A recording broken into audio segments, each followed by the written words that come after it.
right now, tonight, while you're asleep, doing absolutely nothing. Some people are getting richer. No alarm went off. No extra hours were worked. Somewhere between the moment their head hit the pillow and the moment their alarm goes off tomorrow, their financial life quietly moved forward without them lifting a finger. This isn't about passive income, side hustles, or some clever loophole nobody told you about. It's stranger than that, and far more overlooked. A part of wealth gets built in hours you're not even conscious for, governed by habits so small, so unremarkable, most people wouldn't even call them habits. They'd call them nothing. A 5-minute routine before bed. A sentence repeated without ceremony. A decision made once, months ago, that's still quietly working long after the person who made it stopped thinking about it on purpose. 5 specific habits do this. Ordinary on the surface. Almost invisible in effect, day to day. But compounding, silently, the same way interest compounds. Impossible to notice in a week, undeniable after a year. By the time this video ends, you'll know exactly what those 5 habits are, and exactly why your sleeping hours might be doing more for your financial future than half the hours you spend awake. Let's start with something that sounds almost too simple to be true, until you actually think it through. Your mind never clocks out. During the day, your conscious mind runs the show, deciding what to say in a meeting, calculating a bill, worrying about a deadline. But at night, when that conscious mind finally goes dark, something else keeps working. Not resting, working. Organizing memory, consolidating what you learned, processing emotion you didn't have time to feel while you were busy living the day. Sleep researchers have spent decades documenting this, and what they found lines up, almost eerily, with something Napoleon Hill was pointing toward nearly a century earlier, using language his era gave him instead of the language ours would. Hill called it the subconscious mind, and he treated it less like a mystery and more like an employee, one that never stops working, never takes a break, and critically, doesn't distinguish between instructions you gave it on purpose and instructions it picked up by accident. It simply executes whatever it was handed, day or night, whether you were paying attention or not. Here's the part that changes how you think about your evenings entirely. If your subconscious is working regardless, and it is, every single night, whether you direct it or not, then the real question was never whether it's active while you sleep. It always has been. The real question is what you've been handing it to work on. Think about what most people actually do in the hour before bed. Scrolling a phone lit up with other people's highlight reels. Half watching something forgettable. Replaying an argument from earlier that day, turning it over and over without resolution. None of that is neutral. Every one of those inputs becomes raw material, something your mind will process, file, and reinforce over the following hours, whether or not you intended it as instruction. Now imagine a different evening entirely. A woman closes her laptop at 10, and instead of reaching for her phone out of habit, she spends her last waking minutes reviewing, briefly and calmly, what actually went right that day, and picturing with some clarity what tomorrow's most important move will be. Nothing about her circumstances changed because of those minutes. Her bills are the same. Her bank balance is the same. But the instructions handed to the employee working her night shift are entirely different from the ones handed to someone scrolling comparison and lack until their eyes finally close on their own. This is where the 5 habits we're building toward actually live. Not in some elaborate morning routine requiring an hour of your time, but in small, specific inputs given right at the edge of sleep, when the conscious mind's guard is lowest and the subconscious is most receptive to what it's handed. There's a reason the state just before sleep carries unusual weight in this process. Not anything mystical about it, but the fact that the analytical, skeptical part of your mind, the part that normally argues with new ideas all day long, has essentially gone quiet by then. Whatever gets planted in that window tends to take root with less resistance than it would at noon, when your mind is busy debating everything it hears. This also explains something that quietly frustrates a lot of people who've tried self-improvement before and felt like it didn't work. They spent their mornings reciting a goal, then spent their evenings unconsciously feeding the opposite belief without realizing that's what they were doing. A single morning affirmation, however well-intentioned, competes against 7 or 8 hours of unmonitored nighttime input, scrolling, worrying, absorbing whatever the last screen of the day happened to show them. It's not that the affirmation was wrong. It's that it was outnumbered. This is the actual foundation underneath everything we're about to walk through together. Not 5 tricks bolted onto an already exhausting day, but 5 small redirections of something that's already happening every single night, whether you're paying attention to it or not. You're not adding hours to your life. You're finally deciding what those existing hours are being spent building. So let's start with the first one. And it might be the simplest habit on this entire list, which is exactly why almost nobody takes it seriously enough to actually use it. Habit number 1 is the quietest of the 5, and also the one most people abandon fastest, usually right before it would have started working. It's this. Before you close your eyes, you give your mind one clear, written instruction. Not a vague hope mumbled half asleep. Something you've actually put into words, on paper, ahead of time, and read to yourself, deliberately, in the final minutes before sleep takes over. I know how that sounds at first. Almost too plain to matter. But stay with the mechanics for a second, because the plainness is exactly the point. Hill was precise about this practice in a way that gets flattened when people summarize his work into sound bites. He didn't suggest vaguely thinking positive before bed. He suggested writing a concrete statement of exactly what you intend to create. A number, a date, an actual picture of the outcome, and reading it aloud, with feeling, right at the threshold of sleep. So it's the last deliberate thought your mind carries into the hours it spends working without your supervision. A shouted direction and a written note with an address on it might both eventually get someone to the right place. Only one of them removes the guesswork entirely. Your subconscious, working through the night, isn't choosing what to build with any real judgment of its own. It's building with whatever raw material it was last handed. A vague wish gives it nothing to construct. A clear, written intention gives it blueprints. Here's a scene worth sitting with. A woman rebuilding her finances alone after a divorce she didn't see coming tries this for the first time, almost skeptically.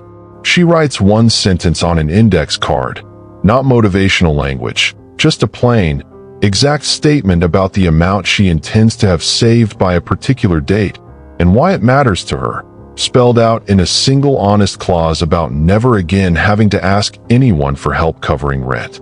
She reads it out loud, quietly, right before turning off the lamp. Nothing dramatic happens that night. Nothing dramatic happens the next night either. But 3 weeks in, she notices something strange. She started declining small, impulsive purchases without consciously deciding to. The way you'd sidestep a pothole you've driven past enough times to expect it without thinking. The card didn't do that. The repetition did. The card was just the instruction the repetition kept executing. This is the part that separates people who try this once and quit from people who actually see it work. A single reading, one night, does almost nothing measurable. That's not a flaw in the method. It's how instruction always works with a mind that responds to repetition, not one-time announcements. You wouldn't expect a single day of language lessons to make you fluent. This operates on the same timeline, and expecting otherwise is where most people talk themselves out of something that simply needed more nights, not more intensity. There's a reason the written part matters more than people assume. Thoughts alone are slippery, vague one moment, half forgotten the next, easily replaced by whatever anxiety happens to be loudest that day. Writing forces precision. It's the difference between "I want more money" floating loosely through your head and "I intend to have $3,000 saved by March, so I can finally stop dreading the sound of my phone when the auto shop calls," sitting in fixed language in front of you. The loose version gives your subconscious fog to work with. The exact version gives it coordinates. And here's something almost nobody mentions about why this particular habit works better at night than at any other point in the day. During daylight hours, your analytical mind is wide awake, ready to argue with anything that sounds like a stretch. Read that same index card at noon, in the middle of an ordinary Tuesday full of bills and errands, and some skeptical part of you will interrupt. Who are you kidding? Read it in the last 60 seconds before sleep, when that skeptical voice has already started drifting off duty for the night, and the instruction slides through with far less resistance. Not because you're being tricked, because the part of you that argues has simply clocked out early. This habit costs almost nothing. 30 seconds, maybe less, repeated with consistency instead of intensity. And yet it's often the first one people stop doing. Usually within the first 2 weeks, right around the point where it would have started compounding into something noticeable. Not because it failed, because 30 seconds felt too small to matter. And small things are the easiest promises to break to yourself when no one's watching. So that's the first habit, small, exact, spoken right at the edge of sleep. But it works best when it isn't standing alone. Because there's a second habit that happens just before it. And without this one, the first loses most of its power before it even gets the chance to work. Habit number 2 happens earlier in the evening. And it's the one that makes the index card actually work. Because without it, most people are trying to plant a clear instruction into soil that's still cluttered with the entire day's residue. It's this: somewhere in the hour before bed, you deliberately empty your mind of the day, on paper, before you ever pick up the card with your intention written on it. Here's why this matters more than it sounds like it should. Your mind at the end of a normal day isn't calm. It's crowded. An unanswered email sitting there unresolved. A comment from a coworker that landed wrong and never got addressed. A worry about a bill that got shoved aside at 9 in the morning and never actually processed, just postponed. None of that disappears because you decided to stop thinking about it. It waits, and it tends to resurface exactly when you're trying to fall asleep, because that's the first quiet moment your mind has had all day to finally deal with it. This is why so many people lie in bed replaying arguments, rehearsing conversations that already happened, mentally drafting a reply to something they should have said hours earlier. It isn't insomnia in the way people usually describe it. It's unfinished business, finally getting its turn to be heard, at the worst possible time to hear it. Hill wrote about clearing the mind of what he called negative thought before attempting any kind of deliberate suggestion. And while his framing came from a different era, the underlying mechanism holds up perfectly well today. A mind cluttered with the day's unresolved static doesn't have room to receive a new, focused instruction. It's like trying to tune a radio to a specific station while 3 other stations are still bleeding through. The signal you actually want gets drowned out by everything you haven't dealt with yet. The practice itself is almost embarrassingly simple. A few minutes before you write or read your intention, you take a blank sheet of paper and write down whatever's loudest in your mind right now. Not to solve it, not to analyze it, just to move it from the inside of your head to somewhere outside yourself. The unanswered email, the comment that stung, the bill you're avoiding thinking about. No structure required, no polish, just getting it off the inside where it's been competing for attention. Picture a woman who's run her family's small restaurant for over a decade, lying awake most nights replaying which supplier shorted an order, which server needs a harder conversation, which invoice is overdue and awkward to chase. For years, she assumed her restless nights were just what came with owning a business. Then she started spending 4 or 5 minutes each evening writing down every loose thread from the day, plainly, without trying to fix anything in the moment. She didn't expect it to change much.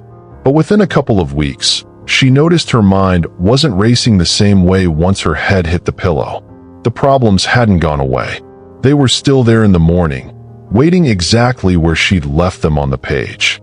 But they weren't taking up the same space at 11 at night, which meant something else finally had room to be heard. This is the part that surprises people once they actually try it. Clearing your mind isn't about achieving some serene, empty-headed calm. It's about relocating clutter from an internal space, where it competes directly with anything you're trying to plant, to an external one, where it can simply wait until tomorrow without demanding your attention tonight. The page becomes a kind of holding pen, not a solution, a parking spot. There's a reason this has to happen before the intention from habit one, and not after. Trying to plant a clear financial instruction on top of unprocessed daily static is like trying to write a clean sentence on a page someone's still scribbling on. The instruction might technically get written, but it's competing for the same attention the static hasn't finished using yet. Empty it first, and the instruction that follows lands into something closer to quiet, undivided space, which is exactly the condition under which Hill observed suggestion actually taking hold, rather than simply bouncing off a mind too occupied to receive it. This single shift, 5 unhurried minutes of emptying, followed by 30 seconds of deliberate intention, is a small enough routine to seem almost too modest to matter. And yet, night after night, it's doing something most people spend considerable money on: giving the subconscious mind clean material to work with while you sleep, instead of a chaotic mixture of tonight's stress and tomorrow's ambition, competing against each other in the dark. If any of this is landing for you right now, if some part of you recognizes exactly the kind of static that's been quietly crowding out your own intentions at night, I want you to do something small before we move to the next habit. Write the words wealth mindset in the comments below. Not as decoration, as a signal that you're ready to start giving your nights something clearer to work with than static. The people who take this small step, who make the shift concrete instead of just watching and nodding along, are the ones who actually carry these habits forward instead of forgetting them by tomorrow. Because clearing the static isn't the whole process. It's what makes the next habit, the one that happens even earlier in the evening than this one, actually capable of working at all. Habit number 3 happens earlier still, not right before bed, but sometime during dinner or the walk afterward, or whatever quiet transition exists between the working part of your day and the winding down part of your evening. It's this: you deliberately revisit one moment from the day where you handled something well, and you let yourself actually feel it, instead of just noting it and moving on. This sounds almost too small to bother mentioning, and that's exactly why most people skip it entirely. We're trained, most of us, to scan our days for what went wrong. The meeting that didn't land the way we wanted. The conversation we replayed with a better answer we thought of too late. The thing on the to-do list that's still sitting there, unfinished, mocking us from the corner of our mind. Almost nobody trains themselves to scan for the opposite, the moment, however small, where they handled something with real competence. Here's why that omission matters more than it seems to. A person's sense of what they're capable of isn't formed in one dramatic realization. It's built the same way any belief gets built in this process, through accumulated evidence, noticed and registered over time. And evidence, by definition, has to come from somewhere. If you never pause to actually register the moments that qualify, your mind doesn't build the case for your own capability, even while that case is forming quietly all around you, all day, mostly ignored. Think about what actually happened today, most days, that never gets acknowledged as proof of anything. You handled a difficult phone call without losing your composure. You caught a mistake before it became expensive. You said no to something you would have said yes to a year ago, out of some newer, steadier sense of what your time is actually worth. None of that gets filed anywhere. It happens, it passes, and by evening it's been buried under everything else that felt more urgent in the moment. This habit interrupts that pattern on purpose. Somewhere in that early evening transition, you ask yourself one specific question, not "How was my day?" in the vague way people ask it out of habit, but something sharper. What's one thing I handled well today that I'm going to let myself actually feel proud of for 30 seconds, instead of rushing past it toward the next thing on my mind? Picture a woman driving home after 12 years of teaching, replaying, as she often does, the one parent email that landed sharp and unfair earlier that afternoon. Tonight, instead of letting that email run the whole ride home uncontested, she makes herself name something else first. The way she got through to a struggling student today who hadn't spoken up in class in weeks. Something that took patience she wasn't always sure she still had. She sits with that feeling for the length of one stoplight. Just that. Nothing elaborate. But that 30 seconds does something the mental replay of the email never could. It hands her subconscious a different kind of proof to file away for the night ahead, instead of leaving the sharp email as the only entry in that day's record. Emotion is what decides whether something gets stored as meaningful memory or simply passes through unregistered. This holds up whether you're talking about a hard conversation or a single line in a journal. A moment noticed without feeling barely leaves a mark. A moment paired with even a small, genuine emotional charge gets stored differently, more durably, more available for your mind to draw on later. This is why people can recite 100 facts about a subject and forget them within a week, but remember, in vivid detail, a single moment that carried real feeling, sometimes for decades afterward. This habit isn't about manufacturing false confidence or pretending a hard day didn't happen. It's about making sure the parts of the day that actually deserve to count get counted, instead of losing every single evening to whatever went wrong by default, simply because struggle tends to be louder than competence. Both happen today. Only one of them usually gets acknowledged. Over time, something shifts in a person who does this consistently. Not because the difficult days disappear, they don't, for anyone, but because the running total in their mind stops being entirely one-sided. They start walking into a negotiation, a hard conversation, a financial decision, carrying a felt sense of their own track record instead of only their doubts. And that felt sense, more than any amount of information, tends to be what actually determines how someone shows up when it matters. This is also the habit that quietly sets up everything the other four depend on. Because an index card full of intention, read into a mind that has spent all day only cataloging its failures, is asking a discouraged employee to build something ambitious on a foundation of doubt. But an index card read into a mind that's just spent 30 seconds actually feeling its own competence lands somewhere completely different. Somewhere with room for the instruction to actually take hold. And there's a fourth habit, even earlier than this one, that most people would never think to connect to money at all, because on the surface, it doesn't look financial in the slightest. Habit number 4 happens even before dinner, sometimes hours before you're anywhere near thinking about sleep at all. And it's this.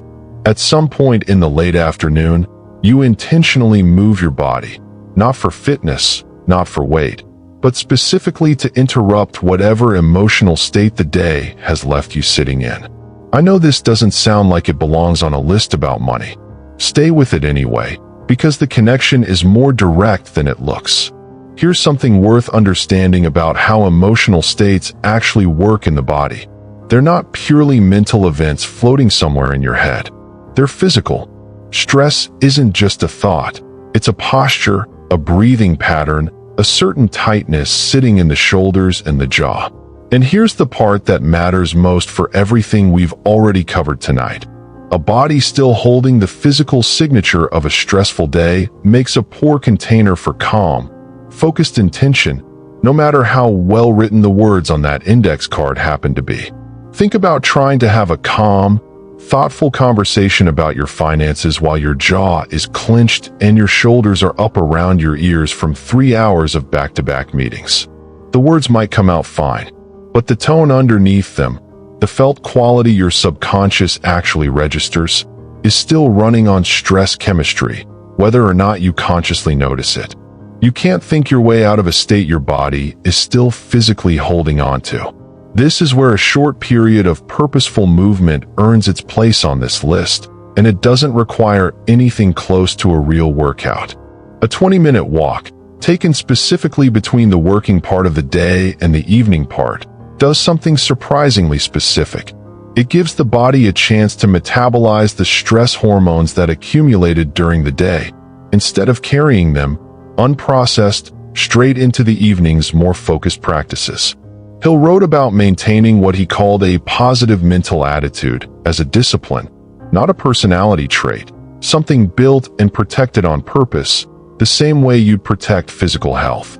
What he couldn't have known in his own era, but what's since become well understood, is just how much that mental attitude is downstream of the body's physical state in any given moment. Picture a man who spends his days managing a busy restaurant kitchen, tickets piling up, tempers short during the rush, a body that's been standing and moving fast for 9 straight hours by the time the doors finally close. For years, he went straight from that kitchen to his car, then straight home, still carrying every bit of that tension, wondering why his attempts at anything resembling calm, deliberate thinking always felt hollow and forced by the time he sat down. Then he started taking a 15-minute walk before even getting in his car. No phone, no particular destination, just movement and unstructured quiet. He wasn't trying to solve anything on those walks. He was simply giving his body somewhere to put the day before asking his mind to do anything more focused with the evening ahead. What he noticed, a few weeks in, wasn't dramatic. It was that the index card, the emptying page, the moment of acknowledged competence, all of it started landing differently. Not because those practices had changed, because he was finally arriving at them from a body that had already released some of what the day had loaded onto it, instead of a body still braced and holding everything at once. Here's what most people get backwards about this particular habit. They treat movement as a separate wellness routine sitting off to the side of a wealth-building practice, unrelated to it. It's not separate. It's the thing that makes the rest of the routine actually land instead of bouncing off a body still running on stress chemistry. You can read the most well-crafted intention in the world, but if your body hasn't been given anywhere to release the day first, that intention is competing against a physical state working directly against it. There's a specific reason this has to happen earlier in the evening rather than right before the other habits. Movement needs time to actually do its work. The stress hormones don't clear instantly the moment you stop walking. Giving yourself even an hour or two of buffer between the walk and the more focused practices that follow means you're not just moving your body and immediately sitting back down into the same tension. You're giving the shift time to actually settle before asking anything more concentrated of your mind. This habit costs the least in terms of belief and the most in terms of simple follow-through. Almost nobody disputes that movement helps. Almost everyone still skips it on the exact days they need it most. The hard days, the exhausting days, the days when the couch feels like the only reasonable option left. And those are, without exception, the exact days this habit matters the most, because those are the days a body has the most stress sitting in it, waiting to be carried, unprocessed, straight into the night. Which brings us to the fifth and final habit, the one that ties every other one together, and the one most people would never guess belongs on this list at all. Habit number 5 doesn't happen at night at all. It happens the moment you wake up, and it works precisely because of everything that happened the night before. It's this: before you check your phone, before the day's demands have a chance to reach you, you spend the first 60 seconds of consciousness deciding, on purpose, what you're bringing into the day. Not planning your schedule, not reviewing your to-do list. Simply choosing, deliberately, the state of mind you want to carry with you before anything external has the chance to choose it for you. Here's why this matters more than it sounds like it should. Most people's first conscious act of the day isn't a decision at all. It's a reaction. A phone reaches for the hand before the eyes are even fully open, and within seconds, the mind is absorbing someone else's opinion, someone else's emergency, someone else's carefully curated version of a life that looks better than yours does at 6 in the morning. Whatever gets absorbed first tends to set the emotional mood for everything that follows. Not because of anything mystical, but because the mind, freshly out of sleep, hasn't yet built up its usual resistance. It's still soft, impressionable. Whatever it meets first tends to leave the deepest print. Think about the difference between a room that's already occupied when you walk in and a room that's completely empty, waiting for whoever arrives first to set the atmosphere. The first 60 seconds after waking are an empty room. Somebody's going to fill it. The only real question is whether it's going to be you, deciding on purpose, or whoever posted something anxiety-inducing at 5 in the morning, deciding for you by default. This connects directly back to something we touched on earlier tonight, and it isn't a coincidence. The first waking moments and the final moments before sleep share the same quality. The analytical, arguing part of the mind hasn't fully powered up yet, in one case, and has already started powering down, in the other. Whatever gets planted in either window tends to take root with less resistance than it would in the middle of an ordinary, fully awake afternoon. Hill pointed toward exactly this idea when he described the value of directing thought deliberately at both edges of the day, treating them as the two moments when the mind is most open to instruction and least likely to argue back. There's someone worth imagining here. A man who spent years reaching for his phone the instant his alarm went off, scrolling through headlines and messages before his feet ever touched the floor, then wondering why he felt behind and anxious before his day had even technically started. He changed exactly one thing. Before touching his phone at all, he spent 60 seconds simply naming, out loud or silently, what kind of day he intended to have. Not the tasks, the mood he wanted underneath them. Calm instead of rushed, clear instead of scattered. Some mornings it felt almost silly, saying words to an empty room before the day had given him any evidence either way.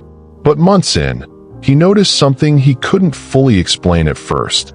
The small frustrations that used to derail his entire morning had started rolling off him differently. Almost as if he'd already decided, before they happened, that they weren't going to run the day.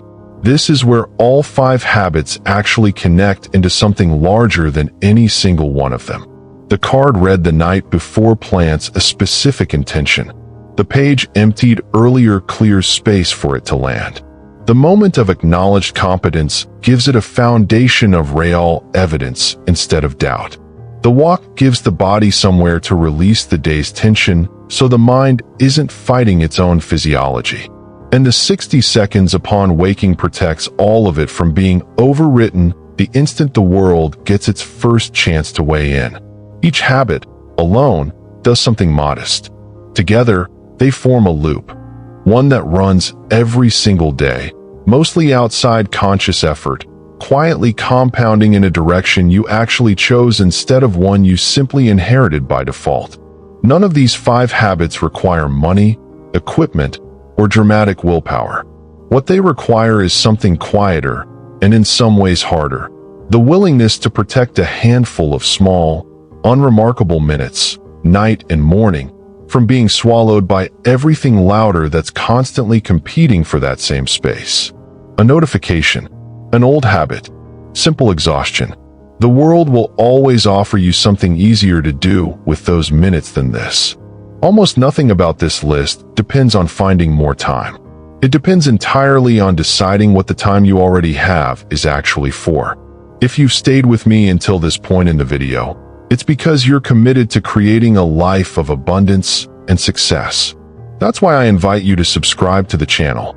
Every video here is designed to help you develop the mindset that attracts wealth, prosperity, and new opportunities every single day. Because knowing these 5 habits and actually living them are 2 very different things. And what separates the people who read about practices like this from the people who are quietly, invisibly transformed by them, is exactly what we're about to get into next. So let's talk honestly about that difference between knowing these 5 habits and actually being changed by them, because the gap between the two is wider than most people expect, and it isn't the gap people usually assume it is. It isn't intelligence. It isn't willpower, at least not in the dramatic sense most people picture when they hear that word. The actual gap is something quieter and far less flattering to admit. It's the first time the habit produces no visible result, and what a person decides that absence means. Here's what almost nobody prepares you for. You'll do the index card for a week, maybe two, and check your bank account, and nothing will have changed. You'll take the evening walk for 10 days straight, and still feel just as behind as you did before you started. This isn't a sign the process is broken. It's simply what the early stage of any real compounding always looks like from the inside. Flat, offering no proof yet that anything underneath the surface is actually shifting. Think about what compound interest genuinely looks like in its first year on a modest amount of savings. The numbers barely move. A few dollars here, a few dollars there, nothing that would impress anyone glancing at the account. If you judge the entire concept by that first year alone, you'd reasonably conclude it doesn't work, or at least isn't worth the trouble. But the mechanism was never designed to prove itself early. It was designed to prove itself late, after enough cycles have accumulated beneath a surface that looked, for a long stretch, like nothing was happening at all. These 5 habits behave the same way because they're built on the same underlying principle. A single night of clear intention doesn't change a financial trajectory, but intention repeated for 90 nights, alongside a body that's been given somewhere to release its tension, alongside a mind that's been trained to notice its own competence, alongside mornings that no longer get hijacked by someone else's emergency before you're even fully awake. That's a different creature entirely. Not 5 separate small efforts anymore. One compounding system, running itself, mostly outside your conscious attention. Consider what happens to 2 people 3 weeks into the exact same routine, started with equal sincerity on the exact same night. The results in front of them are, for all practical purposes, identical, nothing measurable yet, nothing to point to. What separates them isn't the evidence. It's what each of them decides that lack of evidence actually proves. One reads it as confirmation the whole thing was probably nonsense to begin with, and quietly stops. The other reads the identical blankness as simply what week 3 is supposed to look like, and keeps going. Neither of them is looking at different results. They're looking at the same results through 2 entirely different lenses, and only one of those lenses leads anywhere 6 months later. This is a pattern worth naming plainly, because he'll circled it constantly throughout his work without ever fully softening it. Persistence doesn't guarantee success in some mechanical, promised way. But quitting during the unremarkable stretch is the single most common reason people never find out what would have happened if they'd simply kept going a little longer. That's not blind stubbornness he was describing. It's an accurate understanding of the shape real change actually takes. Invisible for longer than feels reasonable, and then, seemingly overnight, obvious. Here's something worth sitting with honestly, because it applies directly to what you've just learned tonight. If you try even one of these 5 habits for 3 or 4 days, and then quietly let it drop, you haven't actually tested whether it works. You've tested whether you can maintain a new habit for 3 or 4 days, which is a completely different question with a completely different answer. The habit was never given enough nights to prove or disprove anything. It was abandoned before the experiment even properly began. This is also why the order matters more than people initially assume. Trying to adopt all 5 habits in a single night, out of enthusiasm, often backfires in a way that's worth naming directly. It creates a level of effort that feels exciting for exactly one evening, and then unsustainable by the 3rd or 4th. A far steadier approach, one far more aligned with how real change actually builds, is choosing just one of these 5 to start with, likely the index card, since it costs the least in terms of time, and letting that single habit run for 2 full weeks before adding a second one. Not because the other 4 don't matter, because trying to build all 5 foundations simultaneously usually means none of them get built solidly enough to hold real weight. There's a specific kind of steady confidence that starts to develop in someone who's genuinely done this, not the loud, performative confidence people sometimes mistake for the real thing, but something calmer, built from actually watching a system work exactly the way it was described, over enough nights to trust it without needing convincing anymore. That confidence doesn't come from reading about these 5 habits. It only comes from the accumulated evidence of having lived inside them long enough to watch the flat stretch finally give way to something else. And that something else, the actual moment these unremarkable habits start producing results a person can no longer dismiss as coincidence, deserves its own honest look, because it rarely arrives the way people expect it to. Here's how it actually tends to arrive. Based on the pattern this process almost always follows. Not as a windfall, not as some single dramatic event you could point to and say, that's when it worked. It arrives disguised as a decision you make slightly differently than you would have a few months earlier, without even registering, in the moment, that anything unusual just happened. You'll be sitting somewhere ordinary, at a kitchen table, in a car, on hold with a bank, and a decision will come out of you that's different from the one you would have made 6 months ago. Not because you rehearsed it, because some accumulated sense of what you're actually capable of simply spoke before your old hesitation had time to catch up and stop it. You'll notice, weeks later, looking back, that you can't even remember deciding. You just did. The decision had already been made somewhere beneath conscious thought, by a mind that had spent months being handed different instructions than it used to receive. This is the part that catches people off guard, because it's the opposite of how these transformations get portrayed. There's no mirror moment where you suddenly feel like a different person staring back at you. Instead, you notice it retroactively, almost by accident, reviewing a decision after the fact and realizing, with a strange kind of surprise, that the old version of you wouldn't have made that same call. Think about someone who spent years postponing an investment in their own small business, new equipment, a second hire, a modest expansion, always finding a reason the timing wasn't quite right, always defaulting to the safer, smaller choice out of some old, unexamined fear of overextending. Then, one ordinary afternoon, in the middle of an unrelated conversation with a supplier, they say yes to the upgrade almost casually, the way you'd confirm an appointment time. No internal debate. No 3 sleepless nights weighing it from every angle. It's only afterward, locking up for the night, that they realize what just happened.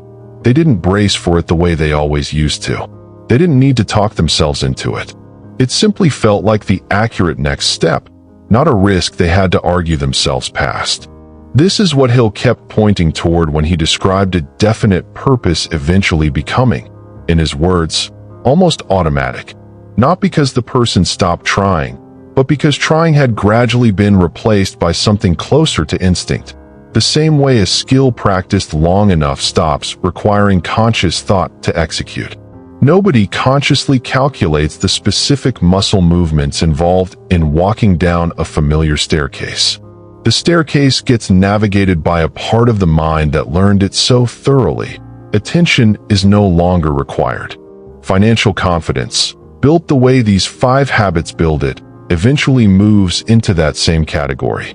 Not performed, simply operated from. There's a specific texture to this shift worth naming clearly, because it's easy to miss if you're waiting for something louder. It isn't excitement. It isn't a rush of triumphant feeling. It's closer to a kind of settledness, the absence of a particular tightness that used to show up automatically around money, replaced by something so unremarkable it almost doesn't register precisely, because it doesn't feel dramatic at all. People sometimes describe finally reaching this point and feeling, strangely, a little underwhelmed by it, as if they expected fireworks and got something closer to simply feeling normal, calm, unbothered, not realizing that calm and unbothered was the entire goal the whole time, dressed in far plainer clothes than they'd imagined. This is also, unfortunately, where some people accidentally derail themselves right at the point of real progress, by expecting the wrong kind of proof. They're waiting for a single dramatic sign that the work paid off, and because that sign never arrives in the form they expected, they conclude nothing actually shifted, even while making better decisions week after week without noticing the pattern. The evidence was there. It just didn't come wrapped the way they've been taught to expect evidence to look. So if the proof shows up quietly, disguised as an ordinary decision made slightly differently than before, how does someone actually recognize it's happening in real time, instead of only in hindsight, months later, looking back at a version of themselves they've already left behind? The honest answer is, you mostly don't, not in real time, not with any certainty. And oddly enough, understanding that in advance is what keeps most people from quitting during the exact stretch where quitting feels most reasonable. Here's why this matters so much. If you're waiting to feel the shift as it happens, you'll spend months looking for a signal that was never designed to announce itself while it's occurring. It's a little like standing over a planted seed every single morning, staring at the dirt, waiting to witness the actual instant it cracks open beneath the surface. You won't see it. Nobody does. The only thing visible from above ground is the seed going in, and then, weeks later, a small green shoot that seems to appear out of nowhere, even though something had been happening underneath the entire time, invisible to anyone checking daily for proof. This is why the 5 habits we've walked through tonight aren't really meant to be evaluated day by day at all. Checking daily for evidence is like digging up that seed every morning to see if it's working. The checking itself disrupts the very process it's trying to confirm. What actually works, instead, is a much less satisfying discipline in the short term. Doing the habit because you've decided it's worth doing, independent of whether today produced any visible proof, and trusting the process rather than requiring it to prove itself on your schedule. There's a concept worth borrowing here, one he'll return to often without ever fully softening it. The idea that a setback only becomes permanent the moment you decide to read it as a verdict instead of a passing condition. Applied to something as quiet as these 5 habits, that means a week without visible results isn't proof of failure. It's just a week. It only becomes failure retroactively, the moment someone decides it means something it never actually meant. A gardener who dug up their seeds daily out of impatience would conclude gardening doesn't work. The seeds were fine. The checking was the problem. Think about someone 3 months into this routine, still doing the index card most nights, still taking the walk most afternoons, who catches themselves in a moment of genuine doubt, wondering, honestly, if any of it is actually doing anything at all, or if they've just been going through motions that feel productive without being productive.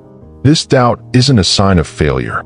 It's an entirely normal part of the process, arriving almost exactly on schedule, right around the point where the early enthusiasm has worn off and the results still haven't fully surfaced.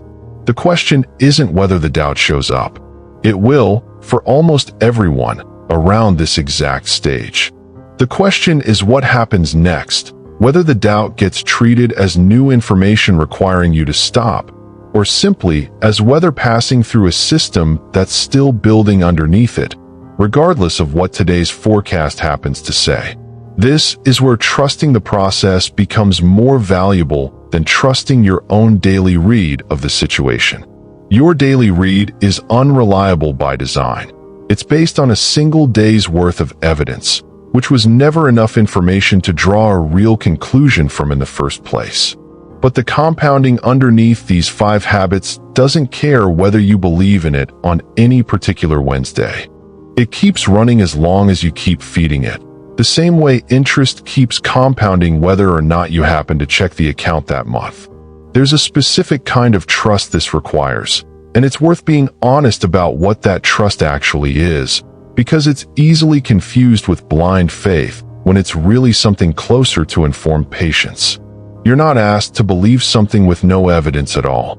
You're asked to trust a process that's been described accurately. That makes logical sense once you understand how attention, repetition, and subconscious instruction actually work together, and then to give that process enough time to do what it does, without demanding proof on a timeline shorter than the one it actually operates on. This is, in the end, the real difference between the people who try these 5 habits for 2 weeks and quietly stop, and the people who are living, months later, inside a financial reality that's genuinely different from the one they started in. It was never about who had better habits on paper. Both groups, often, are doing nearly identical things in the beginning. It comes down to something smaller and less visible than that. Who kept feeding the system through the exact stretch where it offered no evidence it was working at all. And once someone survives that stretch, once the chute finally breaks the surface, however quietly, something else becomes possible that wasn't available before. Something about how they relate to the whole process going forward, once they've actually lived through proof instead of only having been told about it. Here's what changes once someone has actually lived through that proof instead of only hearing about it secondhand. The 5 habits stop feeling like a discipline they're maintaining through willpower and start feeling like something closer to identity, not a list of tasks to remember, but simply how they now move through an evening. Go back to that tireless employee we talked about earlier, the one working the night shift whether you direct it or not. In the beginning, that employee needs detailed, repeated instruction every single night because nothing has been learned yet. But an employee handed the same clear instruction long enough eventually stops needing it spelled out. They anticipate it. They start the work before you've even finished the sentence. That's what's actually happening here. Not more discipline, just a longer track record of the same instruction, repeated until it stopped requiring translation. This matters more than it might seem to on the surface, because it explains something that puzzles people who are still early in this process, still doing the habits out of deliberate effort each night. They look at someone further along and assume that person must have more willpower, some innate advantage they themselves are missing. That's rarely what's actually happening. What's happening is simpler, and in some ways more encouraging. That person has just been repeating the same small actions for long enough that the actions have crossed over from effortful into automatic. They're not working harder. They're working from further down a path you're also on, just earlier along it. Think about the exact moment someone stops consciously counting steps while learning a new physical skill, a golf swing, a dance step, the specific choreography of parallel parking that once required total concentration and now happens without a single conscious thought. There's no single day that transition happens. It arrives gradually, through repetition, until one day the body simply does the thing correctly, and the person doing it can't quite pinpoint when the conscious counting stopped. It was there for weeks. Then, quietly, it wasn't. Financial confidence, built through these 5 habits, crosses a nearly identical threshold. The deliberate effort of choosing a better thought doesn't vanish overnight.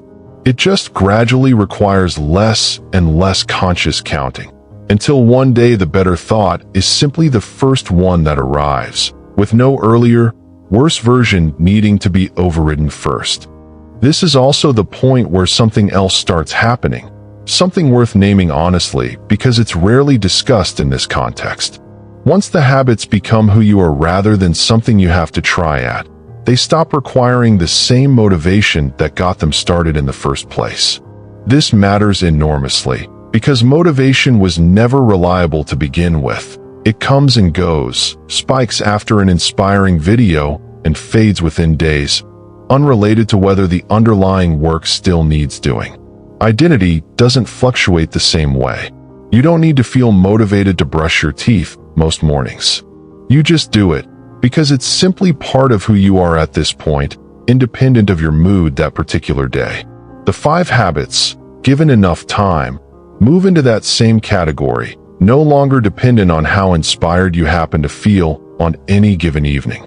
There's a quieter kind of relief in this, one that doesn't get talked about enough. Early in the process, there's a real mental cost to constantly deciding, each night, whether to do the habit or skip it. A small negotiation that happens every single evening, draining a little energy even when the answer ends up being yes. Once the habit becomes identity, that negotiation simply stops occurring. There's nothing left to decide. The card gets read the way you'd lock the front door before bed, not from discipline, just from being the kind of person who does that, automatically, without deliberation. This is the actual destination these 5 habits are building toward. And it's worth being honest that it isn't a specific dollar amount, even though the financial results are real and they do compound. The deeper destination is this: becoming someone whose default relationship with money, practiced consistently enough in the hours nobody's watching, simply stopped requiring effort to maintain. Someone whose nights are working in their favor instead of against them, without that person needing to think about it consciously most days at all. You started this video with a claim that probably sounded strange the first time you heard it, that some part of your financial future gets built while you're asleep, doing nothing at all. You now understand exactly why that's true, and exactly what it actually takes to make those sleeping hours start working for you, instead of simply passing by, neutral, doing nothing either way. There's one more piece left, not a new habit, but the thing that determines whether everything you've just learned tonight actually becomes real, or quietly joins the long list of things you meant to start and never quite did. So here's that last piece, and it's smaller than you might expect after everything we've walked through tonight. It's simply this: tonight. Not someday. Not once things calm down, once the timing feels better, once there's more energy left over at the end of a long day. Tonight, whatever's left of it, is the only night that actually exists to start with. Every version of you that ever begins this does it on some ordinary evening that didn't feel like the right one, because there is no right one. There's only the evening you're actually in. You now know something most people never stop to learn about their own mind, that it works whether or not you're paying attention to it, all night, every night, building something in one direction or another regardless of your involvement. You know the 5 specific ways to finally aim that work somewhere you actually chose. The card, written and read at the threshold of sleep. The page, emptied of the day's static so the card has room to land. The 30 seconds of acknowledged competence, giving your mind real evidence instead of only doubt. The walk, releasing what the day left sitting in your body before asking anything more of your mind. And the 60 seconds at waking, claiming the day's tone before the world claims it for you. None of these require money you don't have, time you can't find, or willpower you're not sure you possess. They require something smaller and, in its own way, harder: the decision to protect a handful of quiet minutes tonight, and then again tomorrow night, long enough for repetition to do what only repetition can do. You won't feel different tomorrow morning. That's not a warning. That's simply accurate. A planted seed doesn't show anything for a while, no matter how many times you check the soil. The employee needs the instruction repeated before it stops needing to be repeated. The shift, when it finally comes, won't announce itself. It'll simply show up one day as a decision made slightly differently than you would have made it before, and you probably won't even notice, in the moment, that anything unusual just happened. You'll only know, much later, looking back, that whoever made that decision wasn't quite the same person who started tonight. That person, the one who used to lie awake letting the day replay itself uninvited, the one whose mornings used to get hijacked before their feet even touched the floor, doesn't disappear all at once. They just slowly stop being who shows up, night after night, until one evening you realize they haven't shown up in a while, and you can't quite remember when that changed. Remember where this started. Somewhere, tonight, while you sleep, doing nothing at all, someone is quietly getting richer. Not through luck, not through anything they were handed, but through 5 small decisions made once and repeated until repetition did the rest. There's no reason that someone can't be you, starting with the exact hours you're about to spend unconscious anyway, whether you direct them or not. You already have everything this requires. You've been falling asleep and waking up your entire life. The only thing that changes now is what those hours are building, quietly, night after night, whether you're watching or not. If tonight is the night you finally start, follow the channel. You'll want the rest of what's coming. And if you know someone still letting their nights pass by empty, send them this.